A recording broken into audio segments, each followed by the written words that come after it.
안녕하세요, 김원준입니다. 2017년 2월 28일 특검 수사기관 마지막 정례 브리핑을 시작하겠습니다. 특검은 특검법 제12조 사건의 대국민 보고 규정에 따라서 특검 출범일부터 지금까지 국민의 알 권리 보장을 위하여 피사실 이외의 수사 과정에 대하여 정례 브리핑을 실시해 왔습니다. 그동안 특검 브리핑에 관심을 가주신 국민 여러분들께 감사의 말씀을 드리는 바입니다.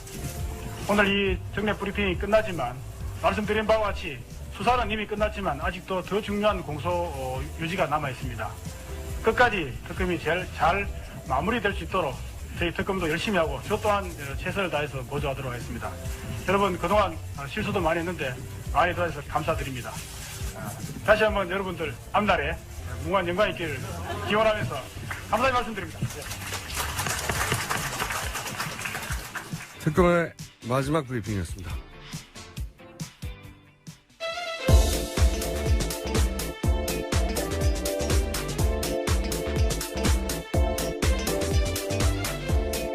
시사인의 김은지입니다. 예. 방금 저희가 이제 마지막 브리핑 이규철 특별검사의 이 특검법에 수사 과정 브리핑을 넣었던 게 이게 신의 한 수였어요, 사실. 네, 그렇죠. 법으로 보장되어 있었습니다. 예. 그래서 수사 과정을 중간에 이야기한다느니 뭐 기타 자본들이 굉장히 나올 수 있었거든요. 법에 넣어버렸기 때문에 공식적으로 굉장히 앞으로 특검 다 이렇게 해야 될 거라고 봐요. 예. 브리핑 사항을 특별 검사를 한다는 게 사실은 그러고 보니까 우리나라 첫 특검이 언제인지 아세요? 조폐공사 그때 아닌가요? 기자가 맞군요. 예. 그게 저는 기억이 나요. 그때 이제 조폐공사 파업을 했는데 그 파업을 술자리인가 그랬을 거예요. 당시 공안부장이 저 파업은 검찰이 공안 정국 조성을 위해서 유도한 거야. 예, 기자들과의 술자리에서 네. 그랬죠. 예. 그렇게 말을 하자 갑자기 수사 대상이 검찰이 된 겁니다. 원래 사건을 검찰인데 수사 대상이 검찰이 되니까 그러자 이제 미국에 있는 특검 제도를 우리도 도입해야 된다고 해서 특검이 시작된 거거든요. 그 이후로 이제 가장 지금 특검 말고 그 이전까지 가장 유명했던 건 삼성 특검이죠.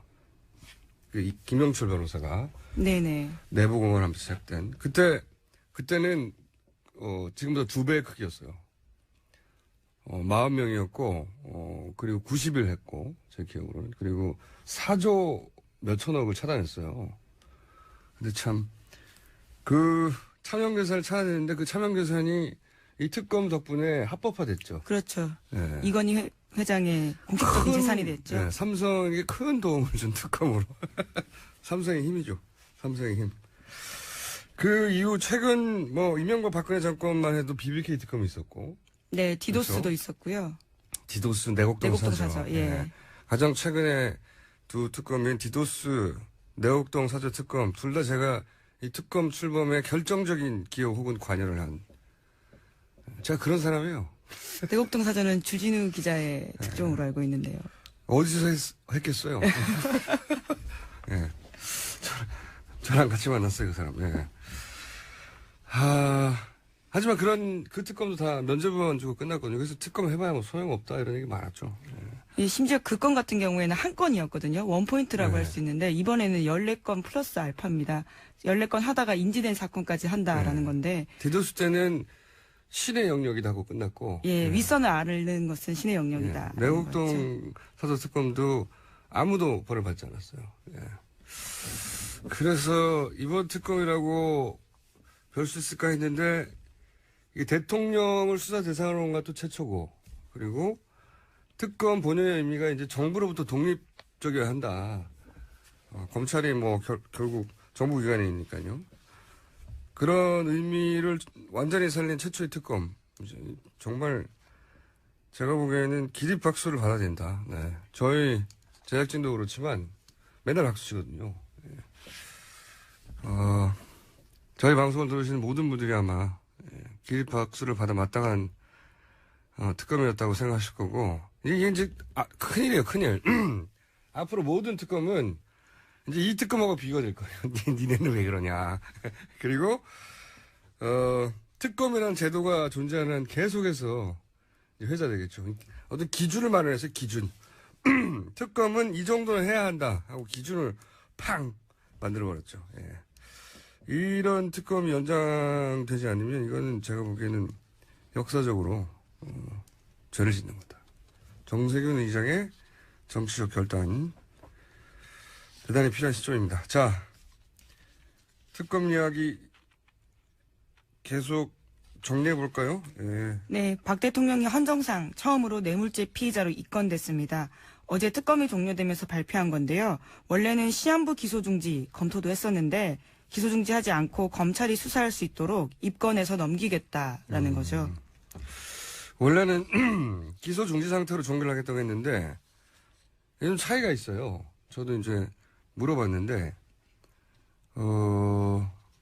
검찰 출신 분들한테 그러니까 법적으로 큰 차이는 없는데 실무적으로는 차이가 있다. 상징적으로도 차이가 있고 뭐냐면은 이 기소 중지라는 건 수사를 다 하고 이제는 기소 단계만 남았는데 지금 당장은 하지 못한다. 그 행방불명이든 혹은 해외에 있거나 네, 예. 혹은 그렇죠. 대회에 있거나 대통령이어서 불소추 특권이 있거나 예, 예. 그래서 당장은 못한다 이건데 이렇게 피의자로 입건만 하는 거는 수사가 계속 이어진다. 근데 바로 할 수 있죠. 예. 네, 검찰에서요. 그래서 저는 그런 생각도 들어요.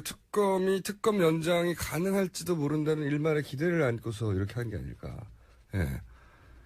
이게 이제 오픈 결말이거든요, 영어로 치면.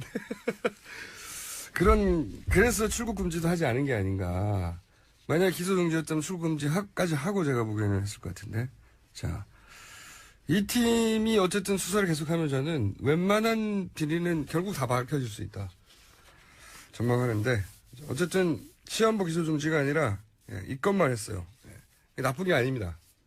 예. 자, 관련 그 특검이 1차적으로 어쨌든 우선적으로는 지금까지는 종결되면서 내놓은 몇 가지 결론들 중에 짚어볼 만한 게 또 뭐가 있어요?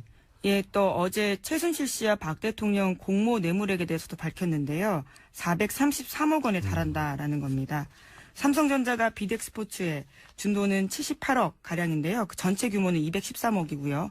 또 미르와 K스포츠재단 관련해서 204억, 또 한국동계스포츠영재센터와 관련해서 216억 해서 총 220억으로요. 이렇게 해서 뇌물 금액이 나오게 된 거죠. 뇌물이 이 정도 되면 말이죠. 이 사태 초기에 여러 번 언급했었지만 뇌물액이 1억이 넘어가면 10년 이상이거든요. 네. 이 정도 되면 거의 뭐 무기징역 나올 수 있는 정도의 액수긴 한데 예, 유죄가 인정되면 그렇죠. 유죄가 인정돼야 예. 되는 거죠. 예. 공소유지도 굉장히 큰 산입니다. 특검 입장에서는요. 맞습니다. 예. 공소유지에 대해서는 저희가 3부에 김경진 의원 연결해서 얘기를 나눠볼 텐데 공소유지가 왜 중요하냐. 공소유지라는 단어도 사실 일반인들 입장에서는 듣기 어려운 이야기죠. 예, 낯선 말입니다. 공소유지가 뭐야 이렇게. 근데 이게 저는 맨 초반에 나왔던 뉴스지만 삼성전자가 비대기에 200억 원대 컨설팅 계약했다. 그렇죠. 아주 초반부터 나온 얘기예요. 근데 이거 하나만 가지고도 저는 이거 단 하나만 가지고도 이게 탄핵 사유라고 보는 게 비덱스포츠는 최순실 정유라가 100% 소유한 회사예요. 예, 그렇죠. 정유라 씨 승마 관련된 회사입니다. 승마 지원요. 소유주가 최순실 정유라 100%예요. 이런 아주 생긴 지 며칠 되지도 않은 거거든요. 예, 계약할 때 그랬죠. 예. 그리고 사무실도 없었어요.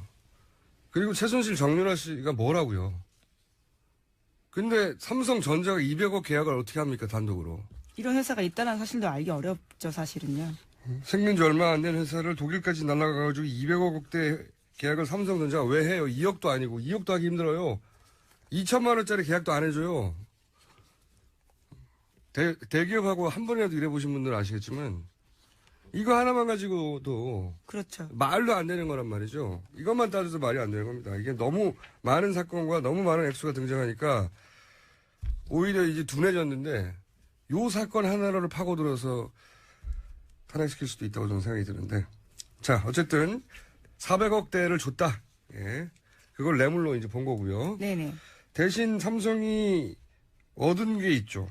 네, 그렇습니다. 2015년 7월 삼성물산 제일모직 합병으로요. 이재용 삼성전자 부회장 등에 대해서는 8천억 원 이상의 수익을 챙겼다라는 게 특검 수사 결과입니다. 이거는 이제 특검이 이제 과장하지 않으려고, 오버하지 않으려고 노력한 결과고요. 언론에 따라서는 조단위를 얘기하고. 네, 그렇게 나오기도 하죠. 전문가들은. 이제 아무리 낮게 잡아도 최소 8천억 원 된다라고 이제 특검이 수사 결과를 낸 거고. 예. 네, 대신에 국민연금공단 같은 경우에는요. 최소 1,400억 원 정도의 손해를 봤다라는 겁니다. 이것도 낮게 잡은 거죠. 이것도 뭐 4천억대에서 조단위를 얘기하는 전문가들도 있는데 중요한 거는 삼성은 엄청 이익을 봤다는 겁니다. 그리고 국민연금은 엄청 손해를 봤고 그리고 최순실은 몇백억을 챙겼다는 거죠. 예. 이 관계만 봐도 어떻게 이게 논란이 될 수 있나 모르겠어요. 주고받기죠, 정말. 예. 거래죠, 거래. 예. 당연히. 400억 주고 몇천억 챙겼으면 이거 얼마나 큰 장사입니까? 자, 다음 수는요?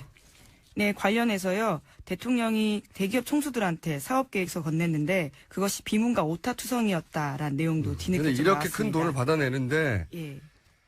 이 건네줬던 사업 계획서는 실제로는 아니 대기업하고 한 번만 얘기해 보면요 1,000만 원, 2,000만 원만 받아내려도 사업 계획서가 정말 빵빵해야 돼요. 그렇죠. 만나기도 쉽지 않은 데다가 못 사업계획서. 만나죠. 예, 그죠? 예. 예.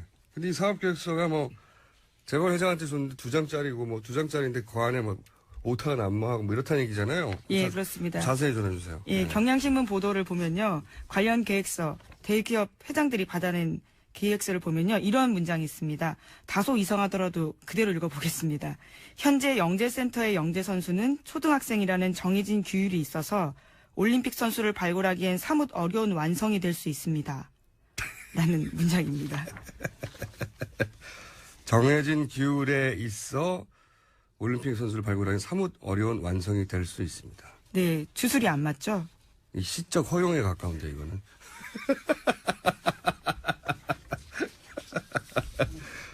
그게 어쨌든 이런 내용들로 차 있는 계획서를 주고 그것도 이제 재벌 회장들에게. 예, 오타도 있습니다. 선수 출신 지도자라고 써야 되는데요. 선수 출진 지도자라고 써놨습니다. 여기 뭐 오타 그거 말고도 있더라고요 보니까. 근데 얼마나 박근혜 대통령이 그 최순실의 꼭두각시라고 불리기에 합당한 일을 한 건지 드러나는 거죠. 이게 읽어보지도 않은 거예요. 예.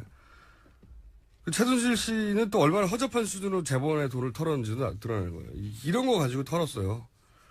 이거는 그냥 요식행위였다는 거죠. 예, 주면 돈 주는 거죠. 예. 입금하는 거죠. 그러니까 대통령 주장대로 훌륭한 회사, 뭐 기술, 사람이 있어서 소개했을 뿐이다. 하면 최소한 그 계획서를 읽고 했어야 되는 건데 그래야 훌륭한지 아닌지 본인이 판단할 거 아닙니까? 이거 뭐 내용 확인도 안 하고 그냥 재벌들한테 무슨 빚쟁이 청구서 내밀듯이 내민 거예요. 대통령이란 이유 하나로. 내용이 이렇다는 겁니다. 예. 아니 이제 해먹어도 말이죠. 우리가 이제 깜짝 놀라는 거 있잖아요. 와 대단하다.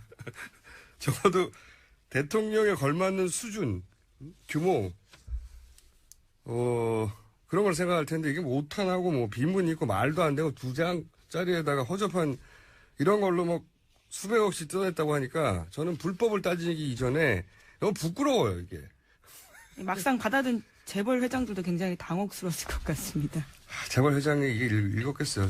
밑에 줬겠죠. 실무자들, 예. 주긴 했겠지만 실무자 선에서 막 비웃었겠죠. 물론 이런 걸 가지고 몇백억을 내야 합니까 이렇게. 이게 조폭도 못 되고 동네 양아치고예요. 이런 2장짜리에 막 말도 안 되는 말 써가지고 이게 뭡니까? 정해진 규율에 있어 올림픽 선수를 발굴하기엔 사뭇 어려운 완성이 될 수 있습니다.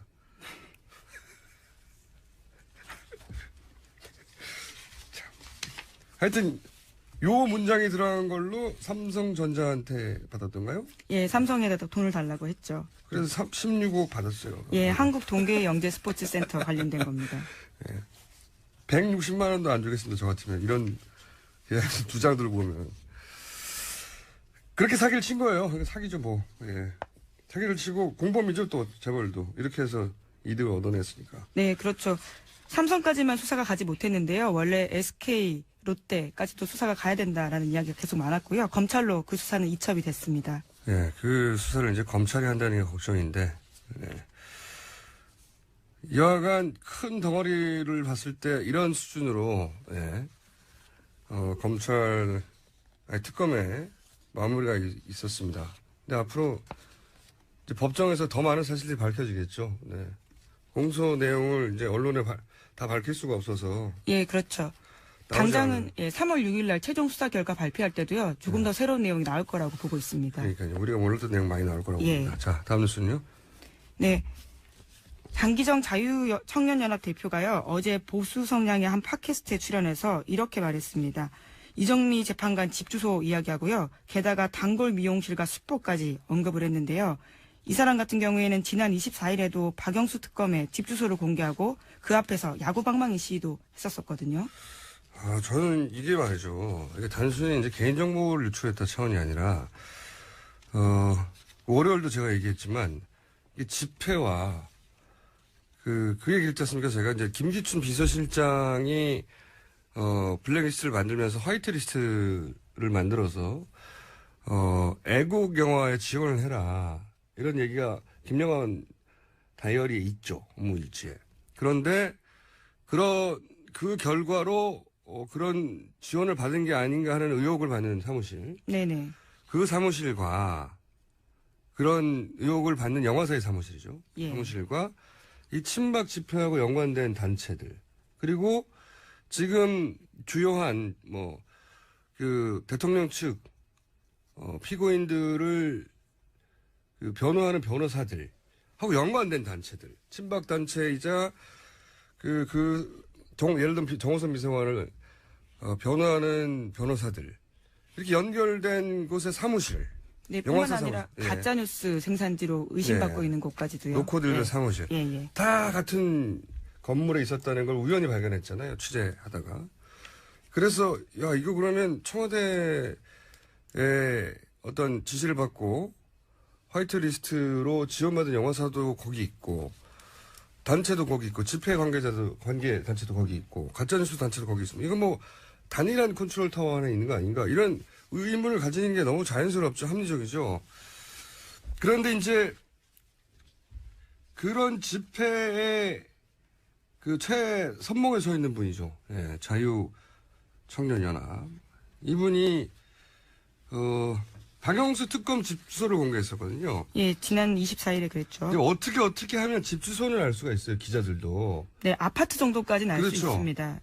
재산 공직자들은 재산 공개가 되거든요. 그러니까요. 근데 이게 정확한 동호수는 알 수가 없어요. 그렇죠. 그것도 굉장히 취재 영역입니다. 이거 어려워요. 예. 기자들도 찾아내기 어렵습니다.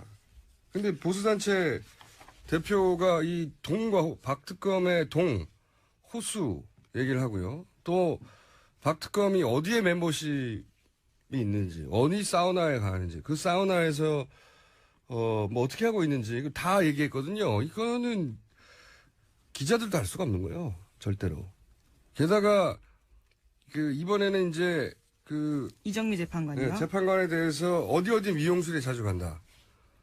이거 어떻게 합니까? 이건 사찰 정보거든요. 이건 정보기관 수준에서는 알 수 있는 거지. 야. 그래서 의심하는 겁니다. 더더욱이.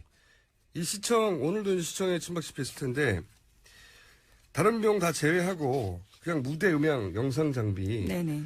제가 이제 주말에 가서 볼 때마다 정말 대규모거든요. 저게 견적이 얼마나 나올까요? 전문업체한테 제가 물어본 적이 있어요. 요 안에 있는, 그러니까 광화문, 이렇게 시청을 중심으로, 시청 요 동그라미 안에 있는 그 장비만 얼마가 들어갈 거 아니야? 그랬더니 견적을 저한테 얘기해 준 게 2억 얘기하더라고요. 그럼 몇 번 했습니까? 지금 10번이 넘어요. 그것만 해도 수십억이에요. 이 비용이 다 어디서 나왔나. 굉장히 의심스럽다. 컨트롤 타워도 의심스럽고 비용의 출처도 의심스럽고. 예. 예, 저도 지난주에 한 전직 보수단체 대표가 고위직 출신과 통화한 적이 있는데요. 억 원대가 든다라는 이야기 하더라고요. 그러니까요. 예. 저는 업체한테 물어봤어요. 업체한테. 이런 일 전문을 하는 업체한테 쭉 보더니 바로 견적이 나오죠. 자기들 일이니까. 2억대 최소 들겠다고. 근데 이거는 다른 비용 다 빼고 그냥 거기 세팅만 말하는 거예요. 사람이 움직이거나 뭐 버스 다 빼고 나서. 이 영역 계속 취재 대상이다. 네. 굉장히 의심이 많이 든다. 컨트롤 타워 있는 거 아니겠는가. 왜냐하면 박근혜 대통령이 지금까지 업무 스타일로 보면 말이죠. 오랫동안 밝혀져 왔지만 문고리 3인방, 최순실, 정윤회 이런 탄탄한 그 비선 라인으로 움직였단 말이죠. 그 비선 라인이 아닌 시스템 라인은 비선 라인이 만들어준 거를 토스해서 실행하는 조직으로 썼지 실제 중요한 일들은 비선 라인과 대포폰으로 가 있단 말이죠. 네네. 근데 문고리 3인방이 지금 작동을 안 해요. 그리고 김기춘 전 비서실장이 없어요. 잡혀갔잖아요. 그러면 김기춘 전 비서실장 플러스 문고리 3인방 역할을 할 사람이 누가 필요합니다. 본인이 혼자 다 전화 오르지 않을 거 아니에요. 누가 할까요? 오랜만에 너는 누구냐 질문을 할 수밖에 없는. 누가 할지 저는 궁금해요. 이 컨트롤 타워 역할을 누군가 하고 있는 것 같다. 그렇지 않고서 이렇게 일사불란하게 이런 정보들이 막 나오고 이런 집회가 이런 돈이 들어가서 비슷한 사무실 다 모여서 할 수 있겠나 이런 일들을 의심이 듭니다. 대단히. 탄핵 그 심판과는 무관하게 이 영역은 계속 취재해야 될 거라고 봅니다. 자, 시간이 제목 정도 한두 개를 읊을 수 있을 시간 정도 되네요. 예. 네, 박 대통령이 어제 박사모에 대해서 진심으로 고맙고 감사하다라는 메시지를 보냈습니다.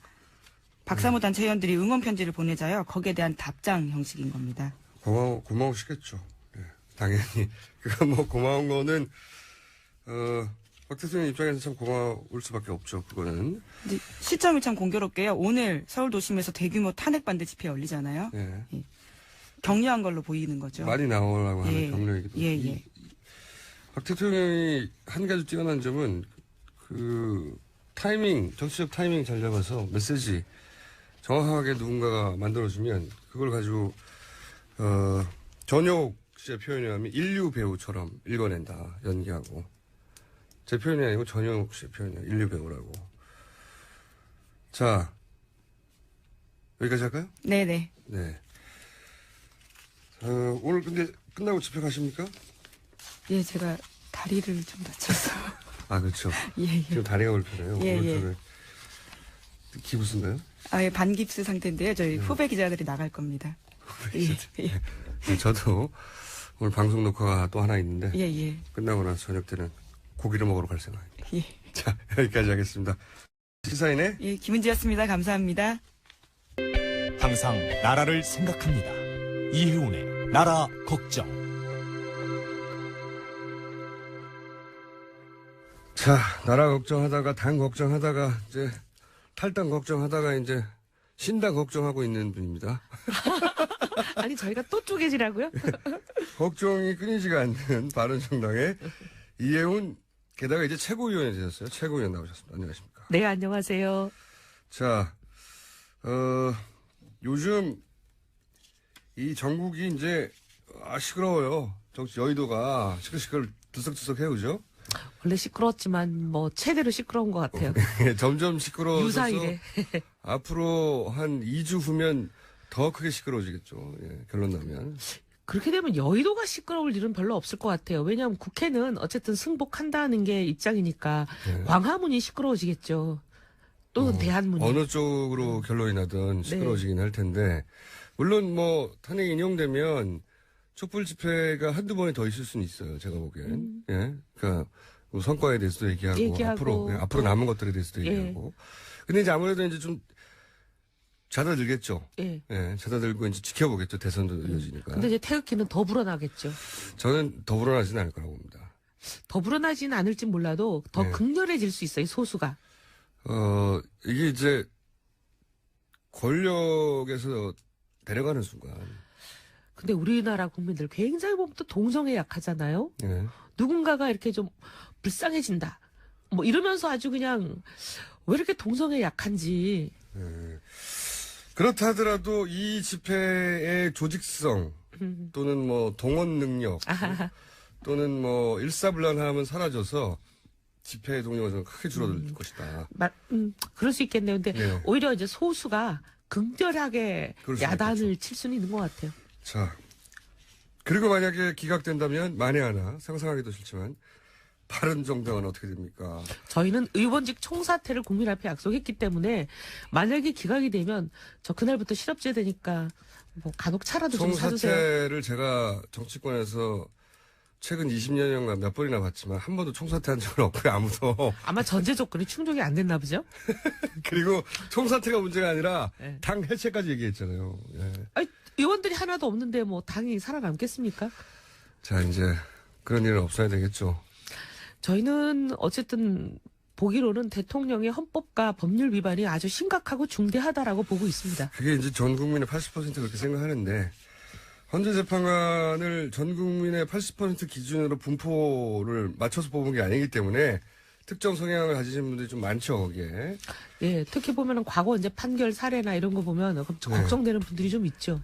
자, 그 얘기는 이제 우리끼리 해봐야 소용없고. 네, 네, 맞습니다. 오늘 우리끼리 해보면 소용 있는 이야기 중에 최근에 김문수, 요 집회에서 얘기하는 게 생각나는데, 김문수 전 도지사는 왜 이렇게 적극적으로 최선봉에 서 계신 거예요, 갑자기? 아니 뭐 탄핵 기각을 제가 오네? 그분 속에 들어가 본 적은 없지만 네. 그냥 이렇게 밖에서 관전하는 사람 입장에서 보면 왜 저럴까 하면 가능성이 제일 높은 시나리오는 이제 보수가 후보가 없다. 특히 이제 지금 태극기 방금 부대가 뭐라고 하시려다가 네. 그냥 단어가 실수로 나온 거죠? 제가 뭐라 네, 그랬죠? 무의식 중에 나오신 게 있어요. 네. 자, 계속해 주십시오. 아, 걱정되네요. 네. 근데 이제 막 태극기 부대가 네. 지지할 후보가 없다. 뭐 한규환은 못 나오지 않겠느냐. 저렇게 권한대행의 권한대행을 만들면서 그리고 박근혜 정부의 책임이 가장 많은 1차 책임자가 그래서 자기가 어떻게 무주공산을 나겠냐. 선점하려고 했다? 그런 생각을 갖고 저러시지 않을까. 왜냐하면 이해가 안 그러다가 기각돼 버리면, 인용돼 버리면요. 그러면 정치적 생명이 다 함께 날아가는 거 아닙니까? 이 완전한 배팅인데 정치 생명을 건. 나는 반대했지만 된 걸 어떡하냐 이렇게 나오겠죠.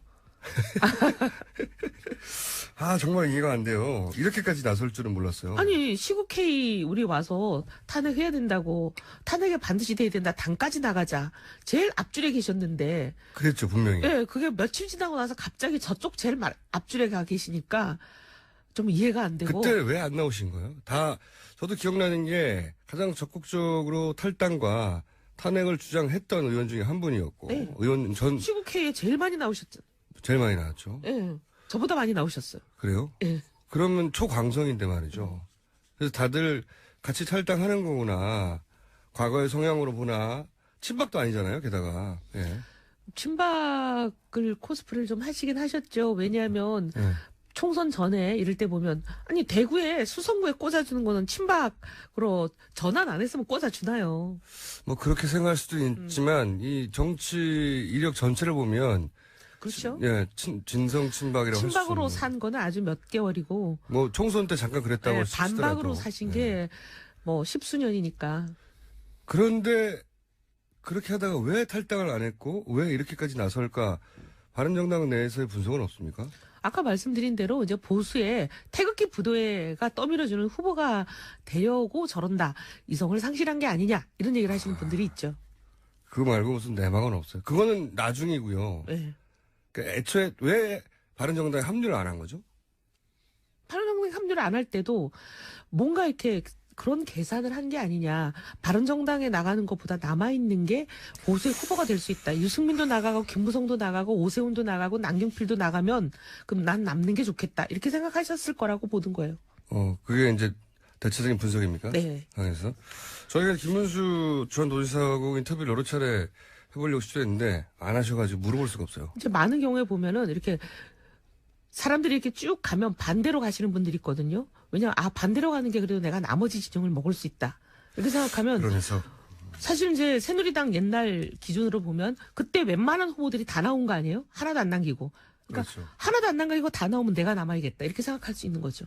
하지만 동시에 같이 몰락할 수도 있겠다 이렇게 생각해야 정상인데 말이죠. 저 대구 가실 때부터 다들 지금 정상이 아니지 않냐 그런 얘기 많습니다. 꼭 김문수 전 도지사에게 반론의 기회를 저희가 드릴 테니까 저희 네. 인터뷰 좀 응해주시기 바랍니다. 아니 뭐 제가 정상이 아니라고 얘기를 했다기보다는 네. 지금 분석이 일반적으로 그렇다고요. 당의 분위기가. 당뿐만 아니라 여의도 전체에서 그런 것 같은데요. 일부 태극기 부대를 제외하고는. 그 강성 발언 연결하니까 또 생각나는 게 제가 개인적으로 최근에는 연락해본 지 오래됐는데 과거에 굉장히 친했었거든요. 예. 홍준표 경남도지사가 그분이랑 어떻게 친할 수 있어요? 이분이 또 차석에서는 재밌어요. 정치적으로는 한 번도 교집합이 없었지만 네. 사석에서도 재밌습니다. 네. 어머나. 사적으로 제가 의원님하고도 가까웠잖아요. 아니 그게 아니라 그분과 친한 분을 처음 봐서 그래요.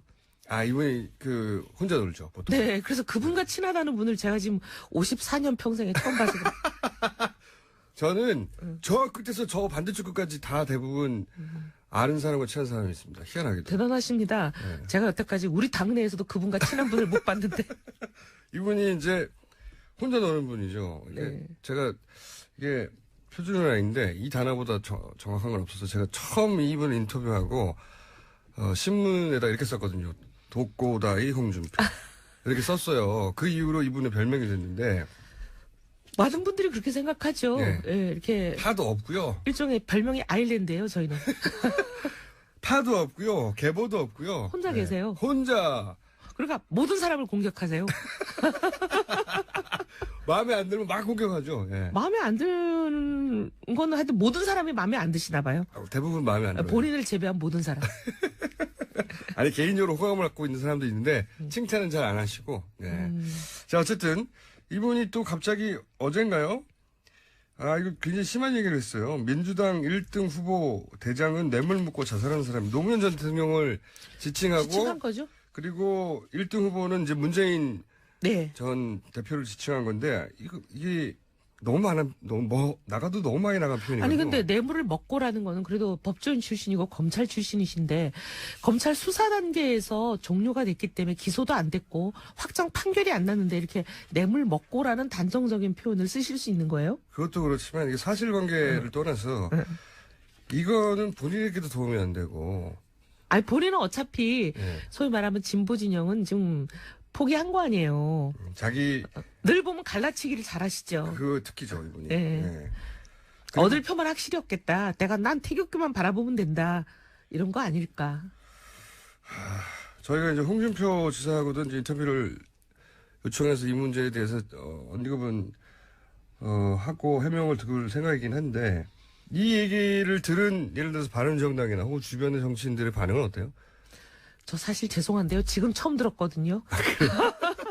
근데 어쨌든 뭐 다른 의원들 얘기를 들어볼 시간은 없었지만 제가 이걸 지금 딱 보고 야 어떻게 사람이 이럴 수가 있나. 이건 인간적으로 네. 너무한 거죠. 정치를 떠나서. 아니 그리고 이제 우리가 보면은 망자에 대해서는 어느 정도의 기본적인 예의를 지키잖아요. 도리와. 근데 이거는 설사 이게 사실이라 하더라도 저는 예의 어긋났다고 생각하고 그리고 첫째 사실도 아니잖아요. 지금 확정되지 않은 걸 이렇게 말씀하시면. 자, 그럼 또 이제 또 화제의 인물이 될 수 있는 분들 제가 또 여쭤볼게요. 물론 정세균 의장이 최종적으로 이 문제는 풀어야 됩니다. 직권상정이라고. 근데 정세균 의장이 이것이 여야 합의 사안이라서 직권상정하지 못한다고 언론을 계속 얘기하고 있잖아요. 마찬가지로 그 앞단에서 권성동 법사위원장도 법사위 만장일치가 원칙이라고 원론이라고 왜냐하면 김진태 의원이 간사라서 자유한국당에 김진태 의원이 절대 반대하니까 그 한 분의 절대 반대 때문에 법사위가 여야 합의가 안 됐다고 법사위 통과를 안 시켜주는 것도 마찬가지 이유거든요. 비슷한 거예요. 이유는 원론에 맞지 않다. 우리 국회가 원론대로 아는 적이 참 많은데 이번엔 다들 원론을 얘기하고 있는데 아니 근데 저는 좀 이해가 안 되는 게 직권상정을 할 수 있는 기준으로 예. 국가 변란, 전쟁 이런 거 포함이죠. 그다음에 천재지변 해놓고 등에 준하는 국가 비상사태라고 돼 있어요. 그러니까요. 아니 대통령이 없는 사태가 비상사태가 아니면 언제 비상사태가 되나요? 근데 또 이런 얘기를 해요. 네. 그 의미는 그 비상사태를 해결하기 위해서 직권상정으로 뭔가 법안을 올릴 수는 있지만 비상사태라고 아무 법안에 올 수는 없다. 이런 얘기거든요. 아니 그 비상사태를 해결하는 게 특검 아니에요? 저도 그렇게 생각합니다. 아니 지금 비상사태를 그럼 누가 어떻게 해결하는데요? 이 비상사태를? 자, 그 정세균 국회의장에 대해서는 저희가 또 인터뷰를 하거나 네. 또는 직간접으로 물어보겠는데 제가 이제 바른정당 입장에서 바른정당 입장을 묻고 싶은 부분은 또 정세균 국회의장도 물론 법사위만 통과시키면 하겠다고 해요. 근데 법사위가 안 되니까 문제인데. 그러니까 자기가 책임지기 싫고 네가 네. 책임져라 아니에요. 그렇죠. 권성동 법사위원장도 여야 합의가 안 되니까 안 된다고 하는 서로 건데. 핑퐁을 치는 거죠. 맞습니다. 나 때문이 아니고 쟤 때문이야 이러면서. 자, 그런데 정세균 국회의장은 본인이 얘기해왔던 바가 있어요. 예를 들어서 뭐 여야 합의가 되어야 되고 이제 더 이상은 날치기가 없어야 되고 뭐 신사가 되고 싶은 거죠. 한마디로. 국회 선진화법 이후에 작년인가 재작년이죠. 재작년 여름에 정의화 의장은 테러방지법을 국가 비상사태라는 핑계를 말도 안 대면서 되는, 했어요. 예. 그때 여름에 아무 일도 없었거든요. 국가 비상사태 중에. 물론이죠. 그게 나쁜 선례라고 이제 생각해서 이런 주장을 하시는데 모르겠습니다. 끝까지 이 생각을 지킬지는. 근데 제가 궁금한 것은 권성동 법사위원장 좀 더 낮은 단계에서 법사위는 만장일치로 이때까지 통과시키지 않으면 관례다.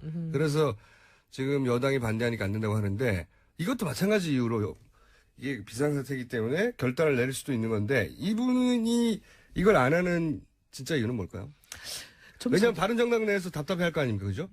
저 같은 사람이 많이 답답해하죠. 예. 바른정당이 공을 가져갈 수 있는데. 네. 공을 가져갈 수 있는데 지금 이것 때문에 안 된다고 오히려 바른정당이 이제 타겟이 돼서 비난을 받고 있어요. 맞아요. 그러니까 이제 물론 정세현 의장이 가장 심한 압박을 받고 있고요. 그 그게 다음으로는 가장 합리적인 건데 예. 일부 이제 바른정당에 대해서 공격하는 분들은 너네 때문에 안 된다 이렇게 얘기를 하거든요. 때문만은 안 된다고 하는 거는 제가 보기에는 좀 과한 거예요. 과한 예. 비판이지만 예. 그 바른정당 해결할 수 있다. 왜 못하냐고 비난할 수 있죠. 근데 이제 제가 뭐 이분한테 직접적으로 왜 그러는지 얘기를 들은 건 아니지만 예. 이 권성동 의원이 평소에 보면 검찰 출신이다 보니까 검찰 우선이 좀 있어요. 검찰이 해야 된다. 그리고 왜 특검이나 이런 거를 어떻게 보면 비상설 기구를 만들어 가지고 별동대로 하느냐. 이거는 검찰이 해야 된다. 이런 생각을 좀 갖고 있는 것 같은데 그거와 연관이 있지 않을까. 그런 영향이 있을 수 있겠네요. 그러기도 하고 이제 많은 경우에 이렇게 되면 특검이 생기는 걸 검찰은 원치 않을 거려.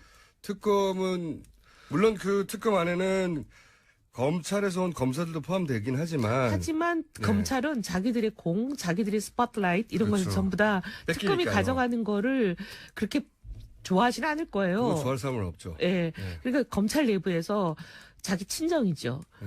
권성동 의원에게 여러 가지 압력이 있지 않냐. 이게 이제 여의도의 해석이에요. 여의도에서는 검찰 고위 관계자들이 공을 다 가져가면 어떡해. 검찰도 좀 이렇게 먹고 비친하게 살자. 해줘야지. 예. 진작에 잘하든지요. 그러게 말이에요. 그런 영향이 본인의 평소 철학도 그러하고 검찰 출신이라서 그리고 그런 예를 들어서 검찰 고위 관계자 과거에 선후배나 연락 와서 그런 영향도 있을 수 있겠네요. 좀 뭐 그렇지 않겠냐. 다들 그렇게 생각하죠. 이거를 바른정당 입장에서 당론에서 뭐 당 차원에서 권성동 법사위원장에게 그건 충분히 알겠는데 바른정당이 이걸 법사위를 통과시켜가지고 우리가 뜰 수 있어. 이렇게 설득하거나 압박할 수는 없나요? 사실 이제 당론이라는 걸 정하기는 좀 적절치는 않지만 네. 지금 이제 다들 개인적으로 비공식적인 채널을 통해서 많이 얘기들 하고 있어요. 권성동 위원장에게. 저만 해도 몇 번. 왜냐면은 본인의 철학도 좋고 다 좋은데 이게 당이 좋게 생겼잖아요, 지금. 지지율이 너무 낮지 않습니까? 저는 당도 당이지만 나라가 이래 갖고 되냐 하는 생각이에요. 나라 이전에 당부터 걱정했어요. 아, 네. 알겠습니다. 나라보다 당이 더 문제가 빨리 생길 것 같아요. 그러니까요. 네. 2주 후에 당이 어떻게 될지 몰라요.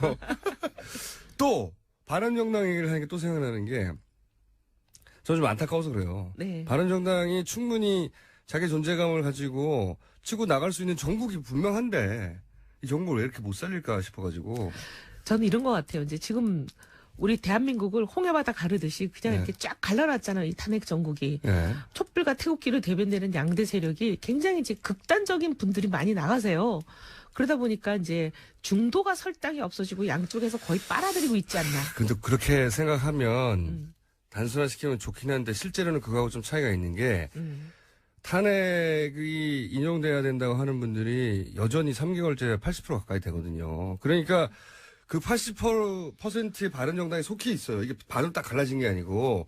그러니까 80% 국민들 중에는 당연히 우리나라 국민들이 다 80%가 진보가 아니니까 보수도 절반에 섞여 있는 거예요. 그러면 그분들을 땡길 수 있는 충분한 환경이 돼 있는데 바른정당이 예를 들어서 아주 선명할 때, 뭐 18세 그 투표 선거권 인하하자 할 때 처음에 칼뜻하다 확 들어올랐어요. 스텝이 꼬인 건 인정해요. 그건 저는 잘못했다고 와서 당에 굉장히 많이 얘기를 했는데. 그때 지지율 확 떨어졌어요. 네. 네.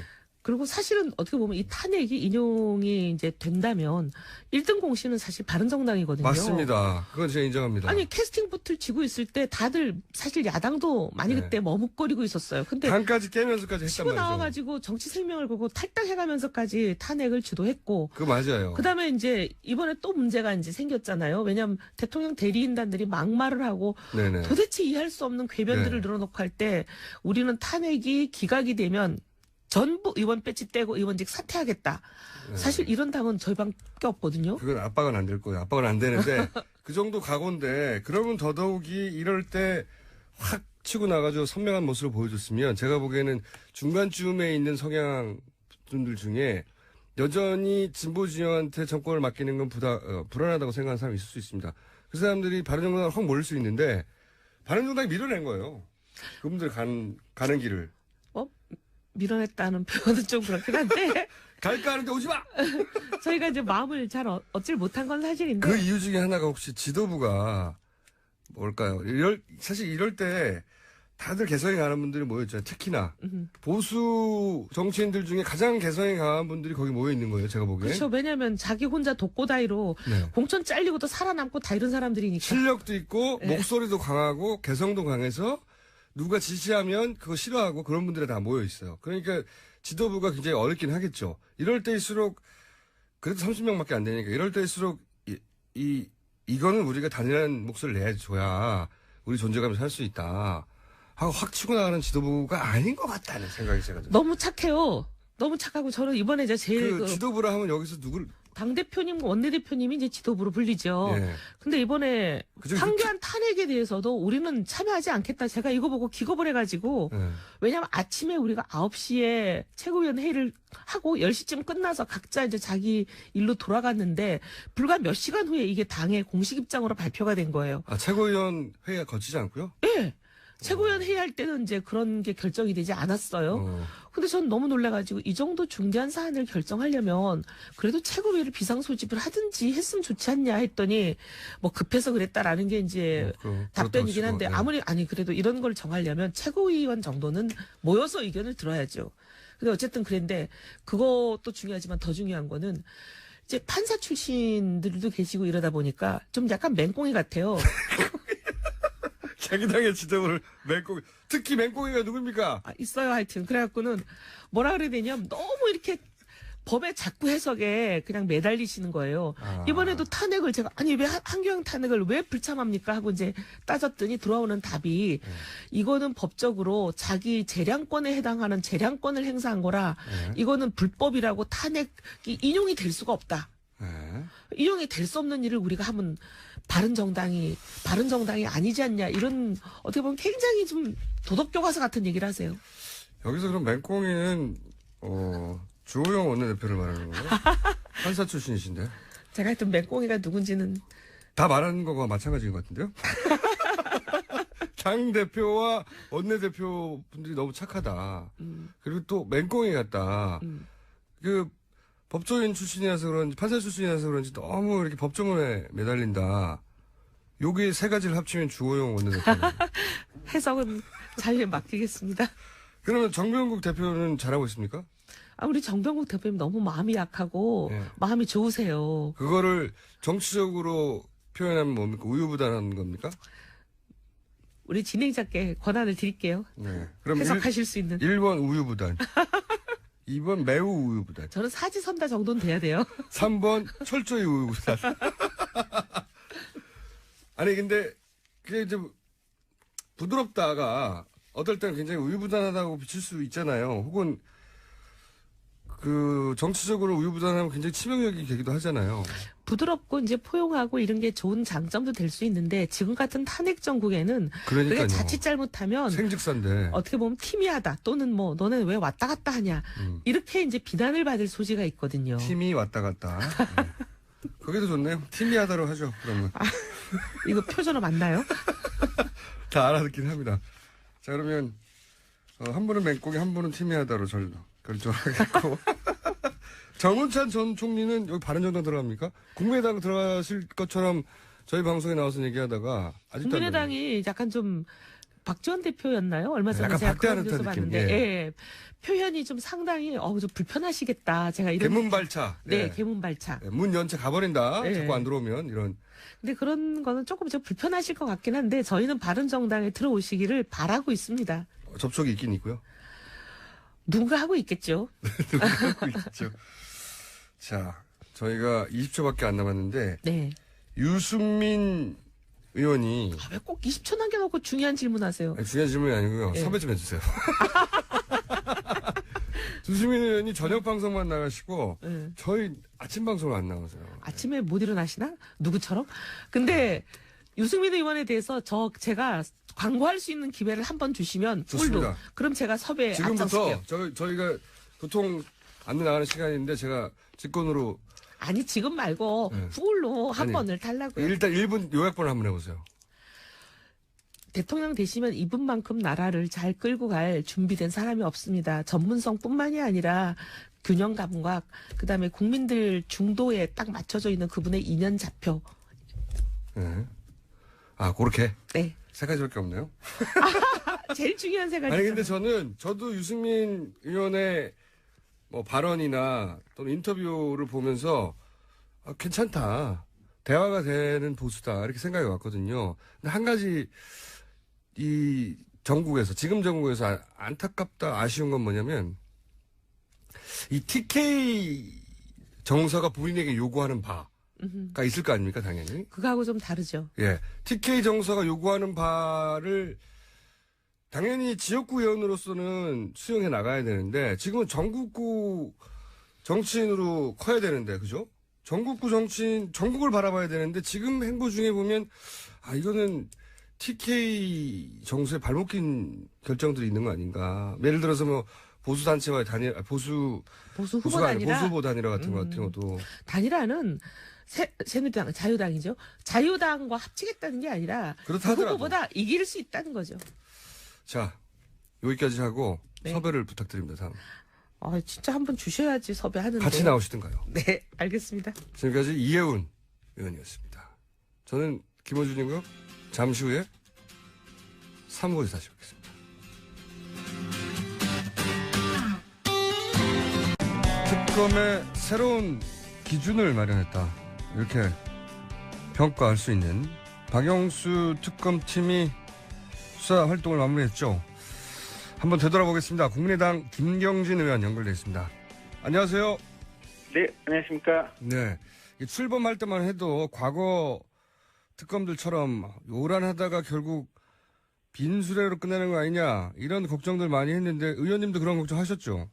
예, 그렇습니다. 예. 워낙 과거 특검들이 그랬으니까요.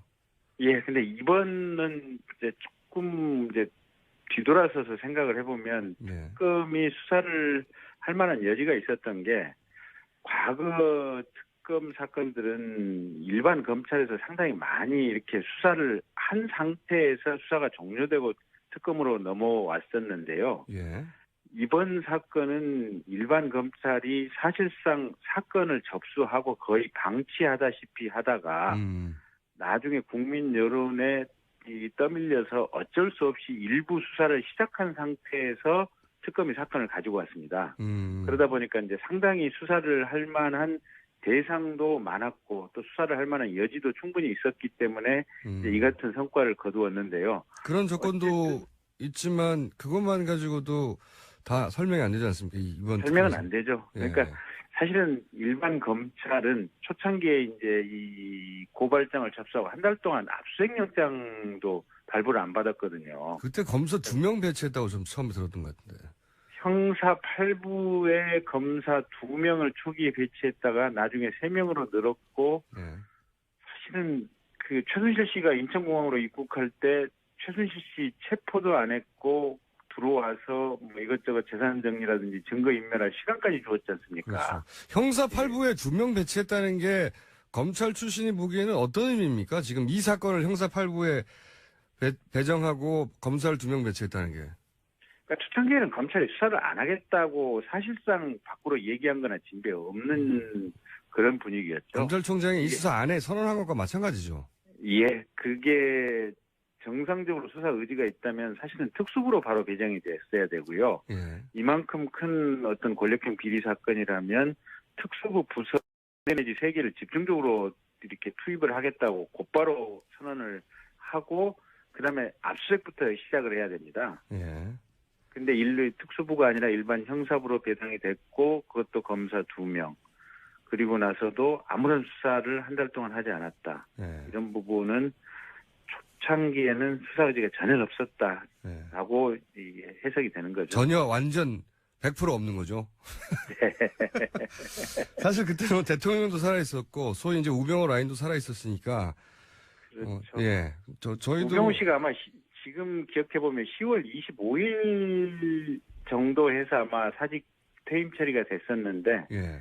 우병우 씨 사직한 이후부터 수사가 좀 굴러가기 시작했고요. 사직 이전까지는 수사가 거의 안 굴러갔다라고 봐야 될 것 같습니다. 그러면 이제, 우병우 당시 민정수석이 수사 진행 과정을 완전히 장악하고 있었다, 못하게. 뭐 이렇게 볼 수도 있겠네요.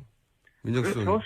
수사의 일거수일투족을 우병우 수석이 파악하고 있었다고 보여지고요. 예. 또 수사 진행이 못 되도록 이런저런 압력을 많이 넣었겠죠. 자, 그런데 지금 특검은 그 검찰의 불과 6개월 전에 행보하고 비교할 수 없는 정도의 결과를 내놨는데 우선 특별히 칭찬해주고 싶은 검찰 출신으로서 야, 이것은 정말 잘했다. 칭찬해주고 싶은 대목부터 얘기해 주십시오. 가장 잘한 게 이제 문학의 블랙리스트 수사죠. 아, 그게 예. 그렇습니까? 김기춘, 조윤선 이분들 국정감사장에 나와서 어떻게 얘기하고 어떻게 버티는지 보셨지 않습니까? 그렇죠. 예. 예. 사실은 김영한 민정수석 비망록이 있었는데 거기에 대해서 교묘하게 이 상황 해석을 달리하는 어떤 멘트들을 해냈지 않습니까? 다 빠져나갔죠, 사실상. 예. 예, 김기춘 실장 얘기에 따르면 그거는 이 김영한 수석이 자기 독자적으로 해석한 자기 머릿속의 생각을 기재해 놓은 것이지 자신들이 지시하거나 아니면 청와대 회의 때 얘기된 내용은 전혀 아니다, 뭐 이런 식으로 얘기를 했었고, 거의 대부분의 사람들이 부인하고 있었기 때문에 특검도 수사하기 만만치 않았을 텐데. 아, 그렇군요. 예, 근데 어쨌든 김기춘, 조윤선, 신동철, 김종덕 장관, 정관주 차관 구속된 사람만 해도 벌써 5명 구속이 됐으니까. 예. 거의 그 점과 관련해서는 완벽하게 수사를 했다라고 보여지고요.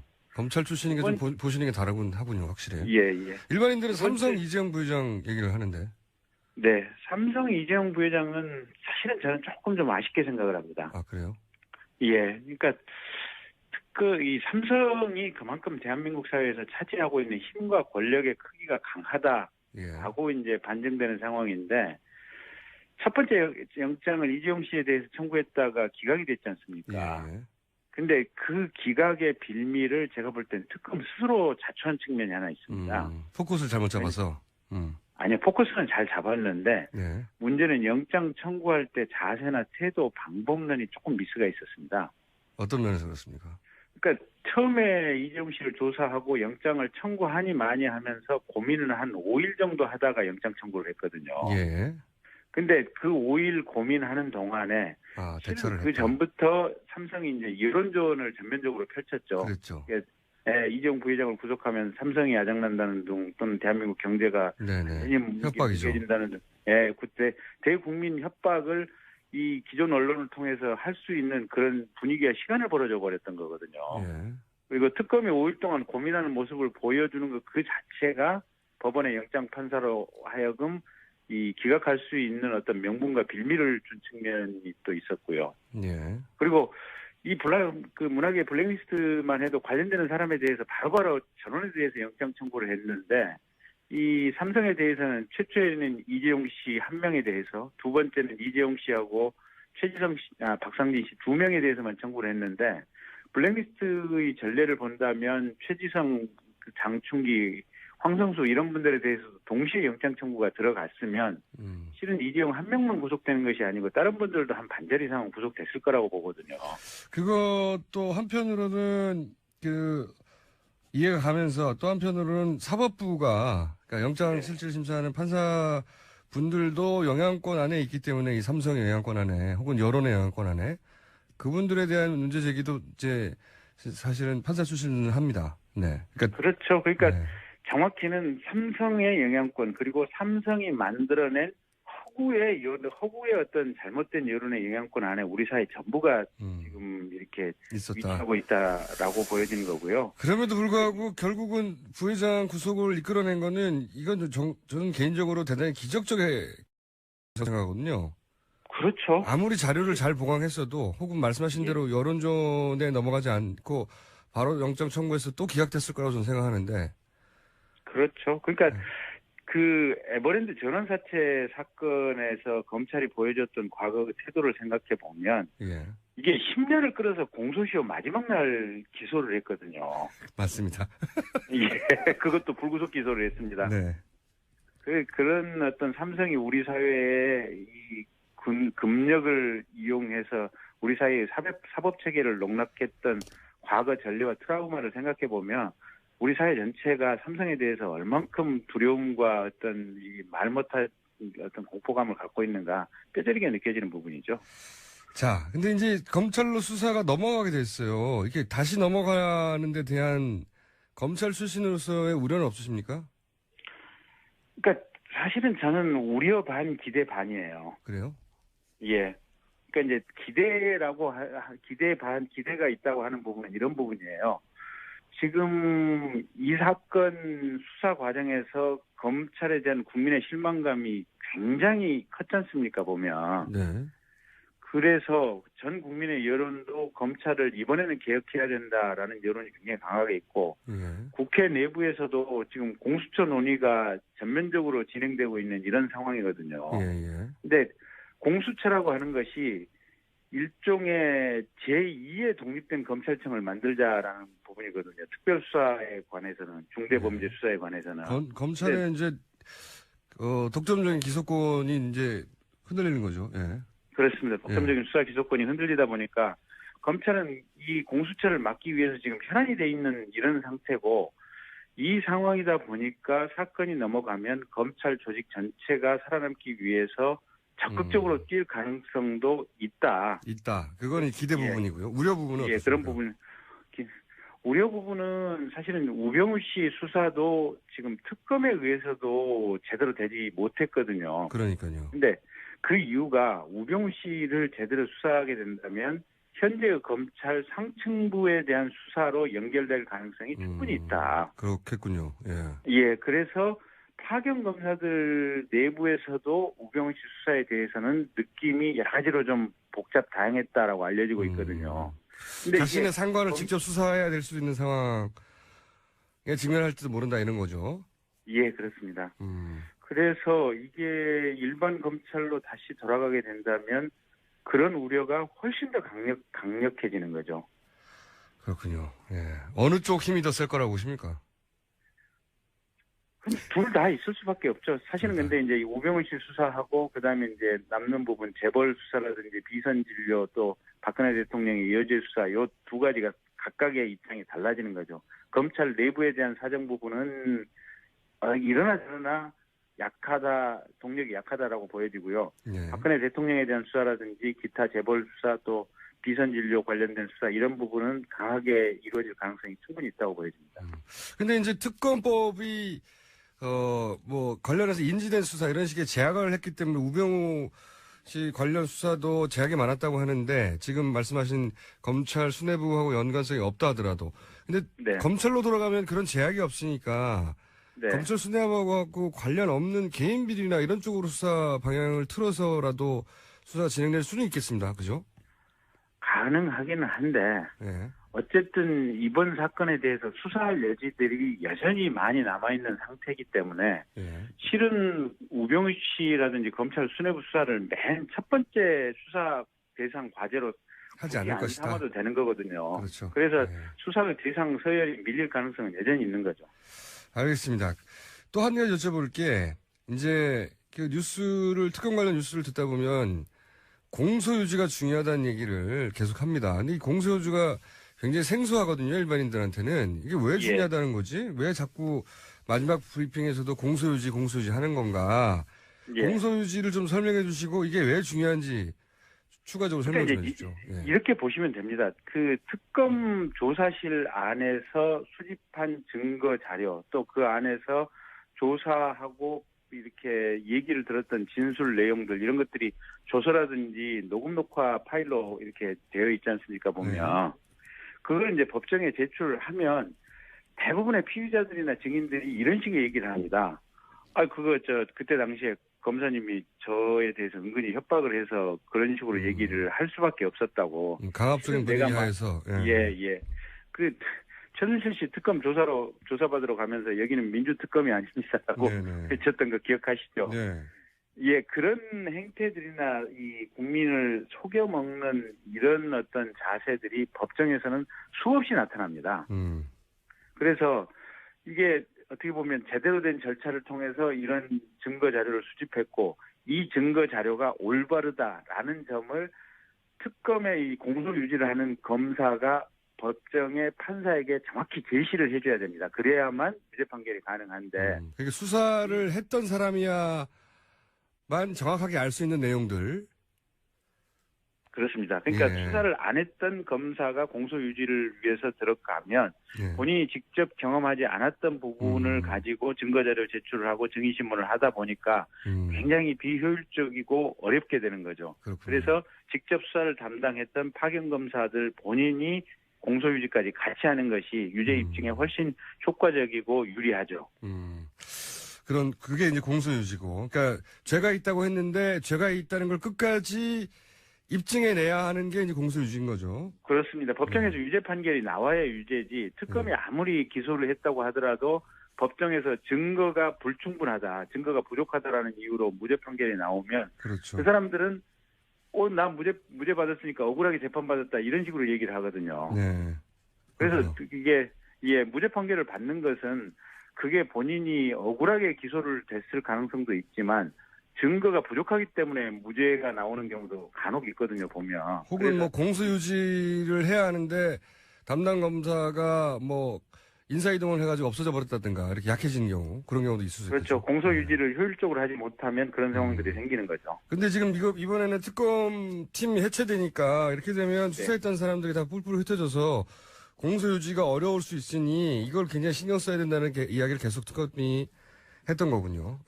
네, 그렇습니다. 근데 특검이 전면적으로 해체되는 것은 아니고요. 네. 특검법을 보면 특검의 이 본질적인 직무 범위 중에 하나가 기소한 사건의 공소유지가 해당된다라고 6조 1항 1호에 규정이 되어 있습니다. 그리고 6조에 보면은 이 공소유지라고 하는 이 직무 범위와 관련해서도 여전히 검사 파견이 가능하도록 이렇게 되어 있거든요. 예. 그래서 아마 박영수 특검이 법무부나 대검찰청에 이 파견된 검사 중에 아마 일정 인원에 대해서는 계속해서 파견 요청을 할 것입니다. 근데 이제 특검법이 좀 미비한 부분이 있어서 그 이후에 겸직을 할 수 없는데 그분들이. 네. 근데 이제 네.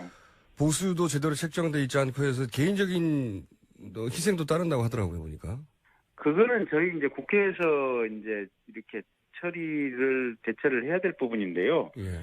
국가의 예비비에서 공소유지가 완벽하게 그러니까 대법원 판결까지 끝나는 시점까지 국가의 예비비에서 특검에 대한 비용 지급이 가능하도록 이렇게 되어 있기 때문에 이제 저희 국회 법사위에서 예산 지출이 정상적으로 이루어지고 있는지 그런 부분은 저희가 챙겨볼 생각입니다. 알겠습니다. 이게 그러니까 특검이 끝난 게 아니라 이제 다음 단계로 넘어갔을 뿐이다 이렇게 봐야 되겠군요. 그렇습니다. 수사 기능만 종료가 됐고 특검은 어쨌든 법률적으로 여전히 살아있다. 예. 공소유지 범위 내에서는 계속 진행이 되는 것이다. 이렇게 보시면 됩니다. 알겠습니다. 오늘 여기까지 듣고요. 이 특검에 관해서는 저희가 의원님에게 계속 여쭤보겠습니다. 네.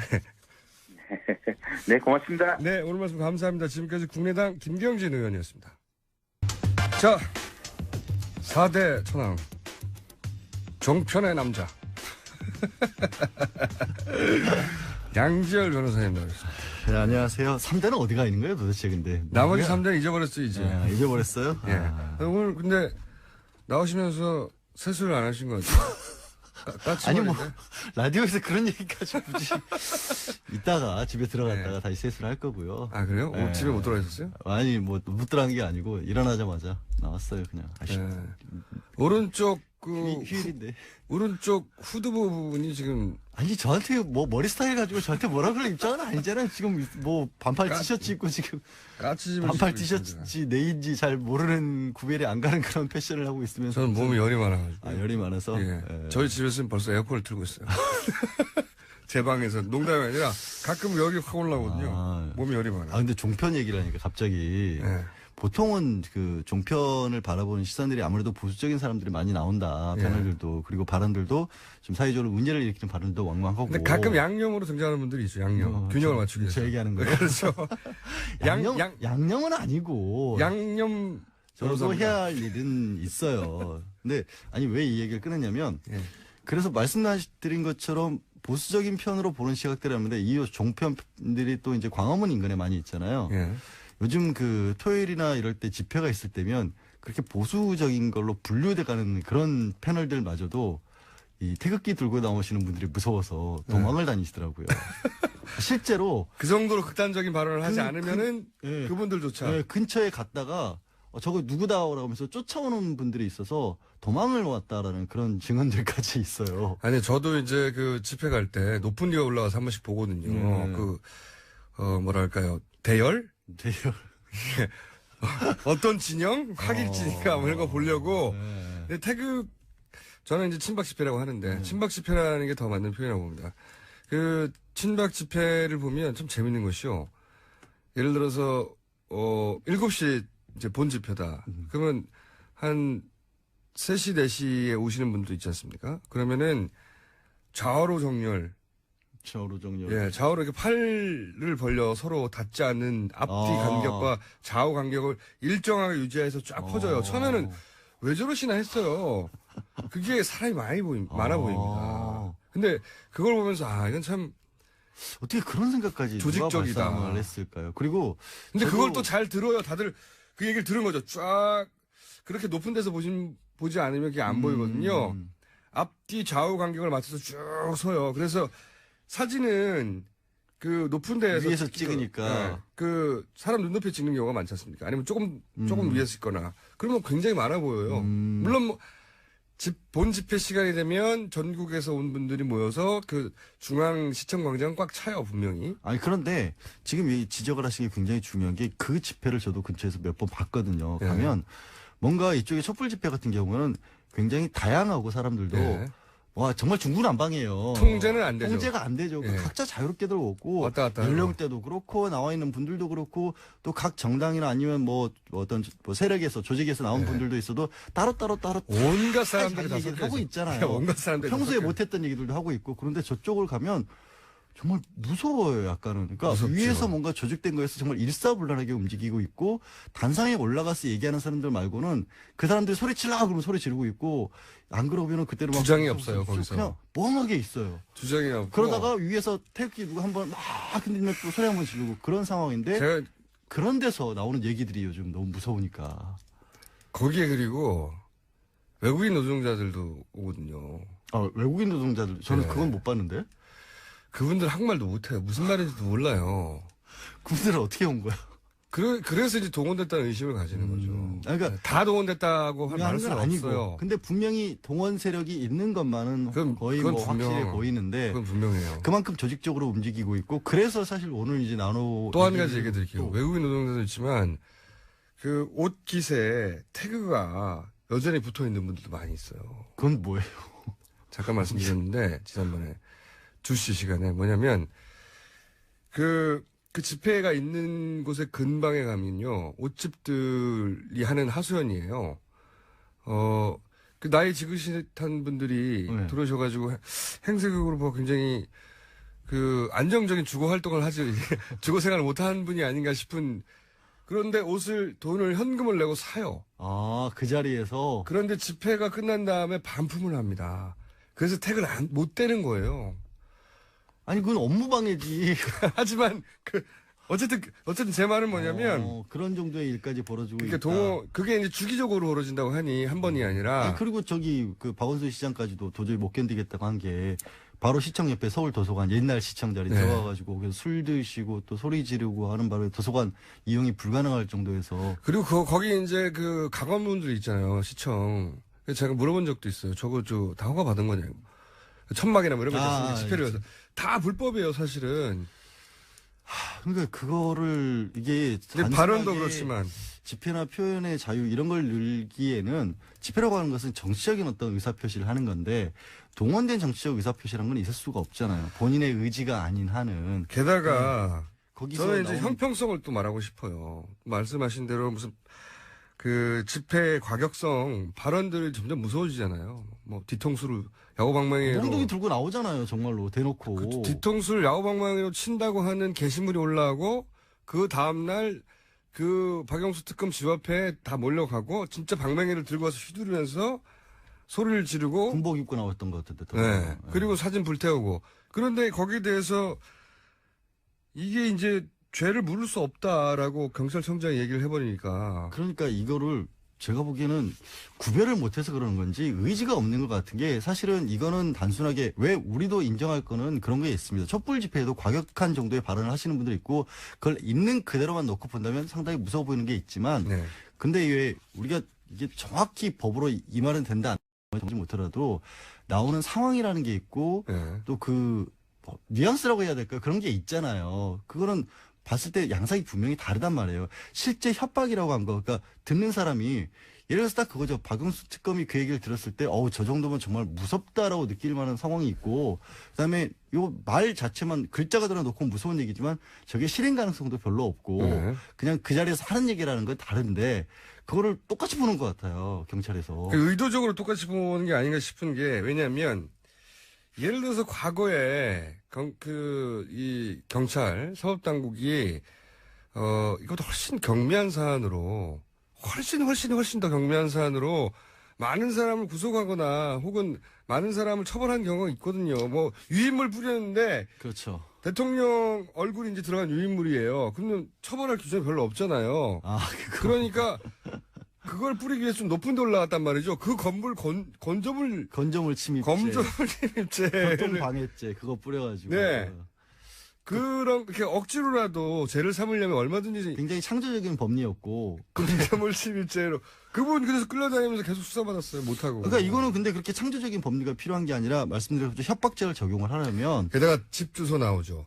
동 나오죠. 호수 나와요. 아니, 이게 그렇게 복잡한 거 따져볼 필요 없이 박영수 특검이 신변보호 요청을 했어요. 예. 그리고 이틀 정도 걸리긴 했지만 경찰이 받아들였어요. 예. 경찰이 받아들였다는 얘기는 심각하게 받아들였다는 경찰이 보기에도 이건 문제가 있다. 실을 보호를 해줘야겠다 해서 보호를 하고 있는데 그러면서 협박을 한 사람은 수사를 안 하겠다. 조회가 안 될 것 같다. 이게 스스로도 앞뒤가 안 맞는 상황이 돼버린 거죠. 그리고 게다가 이제 문재인 전 대표 협박한 사람은 검거했다고 하는데 제가 아는 한 그분이 아니에요. 다른 사람 여러 사람이 있었을 수 근데 있는데 문재인 전 대표에 대해서는 정말로 아주 구체적인 범죄 계획이랄 수준의 어떤 것들이 네네. 떠돌았었고 거기에 또 실행하는데 사람들 모은다 이런 얘기들까지 들렸었고 그거보다 훨씬 더 구체적이었다고 하는데 그러면 그 정도까지 구체적이면 사실 살인 같은 경우는 대표적으로 예비나 음모 정도도 처벌을 할 수 있거든요. 이거는 구체적으로 수사를 해봐야 되는 상황이었고 그리고 그 발언을 해서 많은 국민이 불안을 느끼잖아요.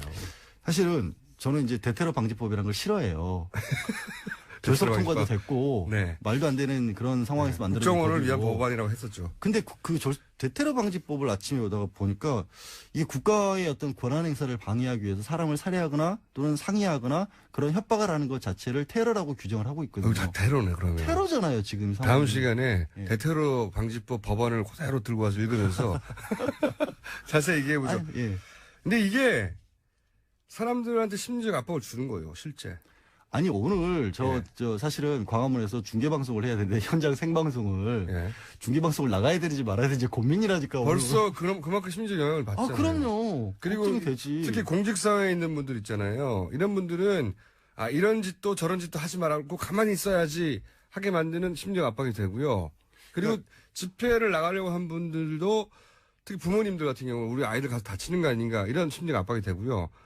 그리고 이제 그 법관들도 실제 경호원들 붙었잖아요. 붙었죠. 왜냐면 집에 못 들어가신다는 걱정도 이경희 하시는데. 재판관 같은 경우에 자기가 어느 그 미용실 간다까지 나오는데 그거는 알 수가 없어요. 절대로 일반인은. 그러니까 그래서 조직적인 어떤 것이 있지 않느냐라는 상황이. 그래서 될 수밖에 기관의 없고. 사찰 정보가 빠져나간 게 아니냐 생각하는 거고요. 어쨌든 그래서 저는 대테러 방지법이라도 싫은 법이지만 끌고 와야 되는 거 아니야 하고 그 전에 폭처법상의 집단협박죄가 분명히 있거든요. 네. 폭처법의 폭처법이 집단협박죄가 뭔지를 말씀해 주셔야죠. 폭력행위 등 처벌에 관한 법률 위반이고. 그렇게 폭처법 변호사라는 걸 지금 자기가 지금 순간적으로 발생한 거죠. 참 하여튼 이게 다른 게 아니에요. 굉장히 네. 구체적으로 사람에게 공포감이 들 만한 어떤 행위를 했었을 경우에는 처벌할 수 있고, 그다음에 막연하게 그냥 욕설로 어떤 감정적으로 하는 수준을 넘어서서 말씀드린 것처럼 신변보호 요청을 직접적으로 해야 될 상황이었고, 그리고 실제로 집회 현장에서 사람들 맞은 경우도 있었어요. 실제도 맞았죠. 이거는 폭행이 명확하게 이뤄진 거고, 그러면 그렇게 다 다쳐가지고 실제 뭐 피를 옮긴 뒤에 그러니까 야, 말이에요. 나설 거예요? 그건 그렇게- 아니잖아요. 이걸 막아야 된다고요. 안 그러면. 그 이철성 경찰청장이 이 소위 이제 친박 집회를 수사하거나 하는 데 대한 부담을 느끼는 게 명백한 겁니다. 제가 보기에는. 아니 의지가 저는 개인적으로 강력히 추정합니다. 의지가 없어 보여요. 수사할 네. 상황이 아니라고까지 했는데 뭐 백석 테러라는 말도 참 마음에 안 드는데 이렇게 마음에 안 드는 게 맞지 하여튼 그게 왜 백석이야 우익 테러가 그런데 예. 이런 것들이 바로 방치했을 때 바로 백석 테러로 이어지는 거고 그 조짐들이 나오고 있고 인터넷 게시판들 곳곳에서 구체적인 어떤 모의들이 이루어지는 정황들도 보이고 있고 실행에 옮겼던 사람들도 있었고 개인적인 어떤 이유가 됐을지 모르겠지만 아예 직접적으로 내가 그거를 책임지겠다고 나섰던 사람들까지 나온 상황이거든요. 이게 사회적인 불안감을 조성하고 있거든요. 실제로. 그 테러라니까. 테러 네. 비유라니까. 그러니까 이거는 그게 구체적으로 이루어지지 않았으니 가만히 있을 게 아니라 구체적으로 이루어지지 않도록 단속하고 사람들한테 경고하고 혹은 많이 나간 사람들한테는 법적 처벌을 물어야 되는데 경찰의 역할이 두 개예요. 범죄가 일어난 다음에 사법 처리를 하고 하는 것도 있지만 공공 질서 유지라고 하는 게 더 큽니다. 경찰은. 그렇기 때문에 경찰 내는 교통경찰도 있는 거고 뭔가 실행에 옮기기 전에 미리 막아야 되는 역할도 있는 거예요. 자, 구체적인 범죄 경찰이라면 인정이라고. 친박 집회에서는 더 세게 나가는 거죠. 괜찮단다 그러고. 그러니까 이 기사부터가 잘못돼 있었어요. 그런 시그널이거든요. 그 기사의 발언을 잘못 내보냈어요.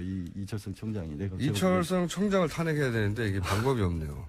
당장은 제가 보기엔 인사권이 없기 때문에 황교안 조금 더 대행이 노력해 주시기를 바라야죠. 뭐. 황교안 대행이 있기 때문에 근데 이게 황교안 대행도 공안검사 출신이잖아요. 공공의 안전이 위협을 받고 있는데 제 말이 그 뭐 말입니다. 하고 계신 거야 지금. 공공의 안전을 굉장히 그 대중 집회를 통해서 압박하고 있거든요. 평생을 그걸 위해서 몸 바쳤다고 법무부 장관까지 하시고 지금 오늘 권한대행까지 하고 계신데. 자, 지금까지 까치집을 하고 나온 가시지 마시고 참 내복 입고 있으면서 그런 얘기 하실 거예요.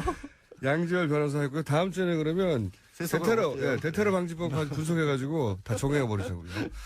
자, 까치집 양지열이었습니다. 네, 고맙습니다.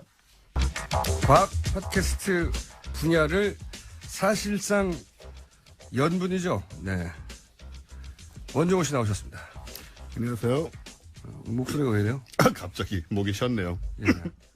자, 오늘은 이게 굉장히 힘든 한 두 달이었어요. 네. 원래 이제 정통과학을 우리가 얘기하다 외계인 뭐 이런 얘기하다 갑자기 이제 탄핵 종목이 들어가면서 이제 과학과 시설을 접목하기 시작해가지고 네, 이제 좀 약간 지양하려고요. 예, 좀 밑천도 떨어지고, 밑천 떨어지고 큰 사건 나기 전까지는 예, 뭔가 확 감이 오는 거 나오기 전까지는. 그래서 오늘은 약간 진지한 이야기입니다. 진짜 이야기요? 예. 네, 지금 대선 후보에 대한 검증이 이루어지고 있잖아요. 뭐 네. 정치, 사회, 경제, 문화, 예. 소양에 대한 검증이 이루어지는데 와중에 뭐 실수도 벌어지고 여러 가지 지금 잘 예민한 모르는 얘기를 외워서 하다 보니 뭐 그런 것도 그러니까요. 있고. 예. 그런데 근데 대통령을 하려는 사람이라면 사실 과학 기술에 대한 소양이 있는지도 좀 알아볼 필요가 있다. 좋아요. 대선 후보의 과학 소양 혹은 정책 이런 얘기입니까? 그렇습니다. 네. 우리가 근데 앞에 이제 까치집 양 변호사가 좀 길게 해가지고 10분밖에 안 남았어요. 스피디하게 진행해 줘 보세요. 알겠습니다. 대통령 하려는데 과학 관련된 검증이 왜 필요하냐 필요하죠. 물어본다면 일단 이유가 많습니다. 첫 번째는 과학 기술에 관심이 많은 사람은 사고방식 자체가 좀 합리적일 가능성이 높아요. 꼭 그런 건 아니지만. 꼭 그런 건 아니에요. 이게 꼴통 과학자도 있습니다. 있습니다. 그 가능성이 좀 높다는 거죠. 예. 그래서 이제 합리성에 익숙한 사람들은 좀 주먹구고 마음 내키는 대로 하지 않을 가능성이 높다. 라고 이제 전제하고. 두 번째는 과학기술 자체 발전과 관련돼 있는데요. 과학기술계와 정책, 교육 같은 이제 관련된 문제가 굉장히 많잖아요. 네. 이 대통령이 이런 거에 아무 감도 없으면 결국은 그릇된 판단하고 잘못된 결정을 내리게 되고 이거는 과학기술계뿐만 아니고 우리의 소중한 세금이 잘못된 방향으로 쓰이는 무서운 결과를 낳게 되는 돈의 것이죠. 논리에 따라간다든가 아니면 그냥 공무원의 논리에 따라가게 되는 거죠. 네. 그렇습니다. 이게 사실 지난 두 번의 대통령이 과학적 소양이 모자라서 사고를 많이 치셨어요. 예를 들자면요. 일단 4대강. 네. 이거 생태계와 생물학에 대해 인식이 좀 있었으면 감히 버릴 수 없는 일이거든요. 네. 대신 이제 이분은 이제 토목학에 대한 그렇습니다. 그걸 이제 우리가 토목학과 금융학에 대한 네. 지식이 높으셔가지고 네. 그런 부분도 이제 과학과 밸런스를 맞췄어야 되는데 그게 안 돼가지고 또 와중에 정부 기조는 또 녹색 성장이었습니다 이때. 말도 안 되는 거죠. 이게 인지 부조화 상태에 놓이는 거죠. 그걸 아예 이제 모르고 계신. 4대강은 정말 이건 두고두고 네. 100년, 200년 지나도 이게 비판받을 거예요. 그때 이랬다고, 그때 망가졌다고. 그렇죠. 우리 옛날에 무슨 사색당파 이런 얘기 하듯이 예전에 굴욕으로. 네. 근데 사대강이라는 정책이 있었다고. 말도 안 되는. 고유명사화돼서. 예. 근데 이게 이제 어느 정도 심각한 문제는 제가 설명을 드리면 이때 23조 원을 썼잖아요. 네. 이걸 만약 우리가 과학기술에 썼다. 그러면 거짓말 하나 안 보태고 달 탐사 로켓, 화성 탐사 로켓, 목성 토성 탐사 로켓, 힉스 입자 발견한 그 장치, 그리고 중력파 발견한 장치 등 이거 장비 다 만들 수 있습니다. 그래요. 예. 큰 돈이네요. 예, 이런 전 세계의 위대한 로켓, 훌륭한 로켓들과 위대한 과학 장비 엄청난 막 20km씩 되고 길이가 예. 이런 걸 다 만들 수 있는 돈을 다 여기다 쏟아부은 거죠. 그리고 나서 좋아진 건 하나도 없다는 겁니다. 좋아지기는커녕 아시다시피 뭐 이번에 그 돈 다 어디로 갔을까? 그러게 말입니다. 이거 진짜 어떻게 좀 예. 알아내야 됩니다. 이거 진짜. 아무튼 과학연구기술개발에 돈 많이 들지만 4대강에 비하면 3발의 피다. 예. 이 피 같은 세금 아까운 거 그리고 또 로봇 물고기 있었잖아요. 로봇 물고기. 예. 이것도 이제 공학 이런데 소양 좀 있는 사람이면 말이 되는 건지 아닌지 금방 눈치챌 수 있는 거거든요. 예. 이번 정권도 그렇죠. 우리 창조경제 로봇 했잖아요. 물고기 어떻게 됐어요, 근데? 그럼 결과적으로. 뭐 원래 이제 그때 각하께서 예. 좀 더 이렇게 잘 해봐라 하고 무리한 명령을 내리셔가지고 잘 만들려고 하다 잘 안 돼가지고 좀 다 없어졌어요. 동작이 안 된다고 합니다, 제대로. 시속 20km가 나야 되는데 시속 뭐 2km가 나온다고 그러더라고요. 이게 이걸로 이제 그러니까 그 성형 문제를 해결하겠다고 네. 했었는데. 예. 그렇죠. 대표적인 삽질 중에 하나죠. 창조경제. 예. 예, 이게 창조경제. 예, 이것도 과학에 기반한 거라고 했는데 네. 당시나 지금이나 뭔지 아무도 모르지 않습니까? 창조는 맞았어요. 창조적이었잖아요. 아, 그런 의미에서요. 최순실 씨가 창조해낸 기법들이 이때까지 우리가 보았던 이 권력형 비리하고는 차원이 달랐거든요. 예, 그렇죠. 뭐 그렇게 생각하면 그렇긴 하죠. 어쨌든 뭔지 모르는 것을 추구하고 보는 게 참 비과학적인 사고방식 아니겠습니까? 근데 그게 이제 창조경제의 본질이에요. 뭔지 모르는 걸 일단 추구해보자. 공통점은 그 뒤에 다 돈이 있다니. 그렇습니다. 이권이 개입이 된 것으로 보이고 어쨌든 과학기술에 대한 좀 정직한 이해가 있었으면 창조경제라는 억지 개념을 안 쓰게 된다. 과정이나 결과도 많이 달랐을 것이다. 지금 그러면 혹시 박근혜 정권의 과학 정책 중에 야 저거는 제대로 됐으면 참 좋았을 텐데 혹은 아니면 뭐 없나요? 뭐 기억에 남는 거? 뭐 없죠. 넘어가고요. 그러면 지금 후보들 지금 시간이 네네. 3분밖에 안 남았는데 대표적인 후보들 한 지지율 한 4, 5위 정도까지 주르륵 대표적으로 눈에 띄는 거 후보의 순위와 상관없이 뭐가 눈에 띕니까? 일단은 과학기술계에 있었다고 말씀하시는 안철수 후보가 그런 예. 얘기를 자꾸 하시더라고요. 예. 근데 지금 현재로서는 우리가 알 수가 없어요. 그래서 검증을 해야 된다는 얘기를 제가 드리는 건데 과학계에서 실제로 후보 검증을 위한 준비를 하고 있습니다. 아 그래요? 예, 과학계가 예. 따로? 네네. 오. 이 수백 명의 과학기술인과 과학 관련자들이 참여하고 있는 ESC라는 법인이 있어요. 예. 저도 이사로 있는데요, 거기. 어쩌다 보니. 아 그래요? 모르겠습니다. 어떻게 된 건지 저도. 본인이 과학에 대해서 뭘 한다고 지금 그러니 말이에요. 여기는 과학기술인과 과학 시사 과학이나 관련자들이. 하면서 네. 여기 예. 하나 그러지. 딴 데서는 촛불을 끌 수 있나 뭐 이런 얘기는 하면서 막 그거는 광화문을 이불로 덮어야 된다는 얘기. 한국 물리학회에서 나온 얘기고요. 그런데 어쨌든 예, ESC는 Engineers and Scientists for Change. 우리말로는 변화를 꿈꾸는 과학기술인 네트워크인데 엔지니어와 과학자들. 네네, 과학기술인이라고 이제 뭉뚱그려서 얘기를 하죠. 이제 과학기술 교육이나 정책 뭐 이런 것들, 과학계 비정규직 문제 많거든요. 현안들이. 그러니까 여기서 대선 후보들을 초청해서 네. 토론회를 할 생각이 있다. 그러려고 하는 거죠. 좋네요. 그래서 저희가 질문들도 수십 개를 지금 일단 뽑았어요. 질문 자체를 이해할 수 있어야 되는데. 예, 그래서 지금 신경을 많이 썼죠. 이해할 수 없는 질문은 안 하려고. 지금 대선 후보 잠재 군두개를 속에서는 정책을 비교할 만큼 구체적인 게 나온 게 없다, 아직은?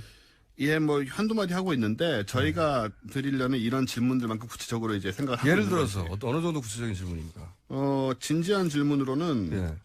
예를 들어서 이런 게 있죠. 새로운 과학기술의 교육이 실체는 뭐고 어떻게 이루어낼 것이냐. 과학교육 관련된 얘기. 과학교육을 어떻게 할 거냐? 네, 그런 거 있고. 예, 아무 그다음에 생각이 없을 텐데 대부분. 연구기관장 선출 시 낙하산 인사를 타파해야 된다. 이거 되게 중요하거든요. 예. 예, 이제 자기 모든 분야의 낙하산의 문제인데 특히 과학을 모르면 도저히 할 수 없는 일에 과학과 상관없는 사람들이 온다는 거죠. 맞습니다. 그런 사람들이 굉장히 많이 와서 문제가 되고요.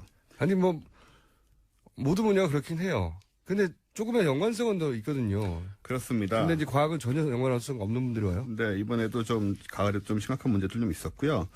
그리고 좀 웃기는 질문으로는 뭐 스티븐 호킹 말고 아는 장애인 과학기술자가 있느냐. 야, 그건 정말 어렵네요. 아마 안 나올 겁니다. 근데 국내에도 계시고 사실 많거든요. 있죠. 네. 근데 딱히 장애를 가진 과학자라고 따로 기억하는 경우는 별로 없으니까. 예, 사실 이건 장애인의 과학 접근, 과학기술자로서의 그런 부분에 대한 이제 인식을 알아보는 질문 중에 있는 거고요. 네. 좀 진짜 어려운 건 뭐였어요? 진짜 어려운 거는요. 진짜 어려운 것은 지금까지 나온 것들은 대부분 일반론 정도로 넘어갈 것 같은데.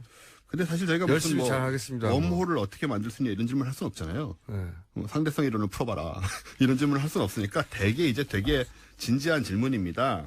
근데 제가 되게 웃기게 본 건 뭐냐면 후보님은 과학 시간에 무엇을 배울 때 과학과 멀어지게 되었나요?라고 당연히 과학과 멀다는 걸 전제한 상태에서 하는 질문이 있어서 이게 이제 우리나라 과학의 현실이죠. 그 토론회 재밌을 것 같고 만약 네. 하게 된다면 저도 불러주세요. 예, 그래서 이제 저희가 이 질문지를 보낼 거고요.